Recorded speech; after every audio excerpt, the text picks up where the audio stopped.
ไปตายมันก็เป็นเผ็ดเฮลีโกเผ็ดอ่อนยิ่งอ่อนสายเขาดีเสือต้องไว้ความเมื่อก่อนใกล้ว่าที่ห้ามขึ้นลอยเลี้ยวกันอันว่านั้นไก่ยามินอยู่ฮือพี่ห้ามขึ้นลอยเดียวกันอันว่านั้นไก่ยามินอยู่ฮือบนเฮาในไก่หันมีอยู่ปุ่มกว่าลาดความเปิ้นลืมเงินคือเจ้าเก่าเฮาเป็นไตอำมลัดความไตลืมคือไตเฮาซึ่งถึงที่วันตายมาเปื้อนห้องที่เผ็ดปอไปไล่เตะปฏิสันเทขึ้นเกิดเป็นก้นที่ไล่เป็นเผ็ดการขึ้นลอยพังลอยมันไว้อยู่เยา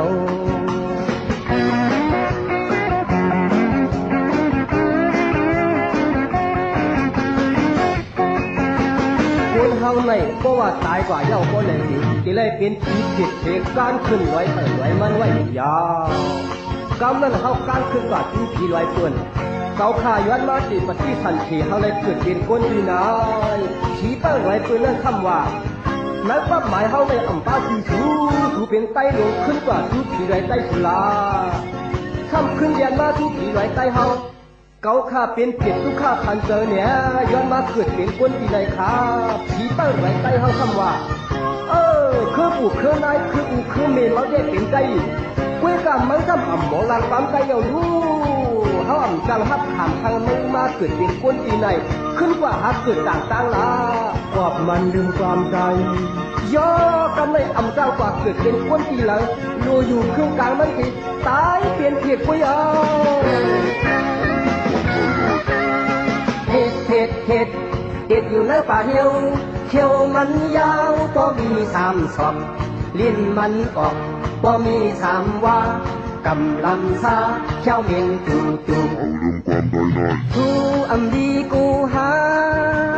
ทางซาสีเผ็ดเตมีสังกูหลังกุ้งมากาควางคนหูงอปอคนลืมเคยตื่นมือตายเป็นเผ็ดลีห้างเอ็ดเสร็จอ่อนยิ่งอ่อนใจเขาอย่าไปลืมความเฮาอย่าไปลืมคือเฮาตายแล้วกูเมื่อเป็นเก็บโลเอาลืมความตายนาน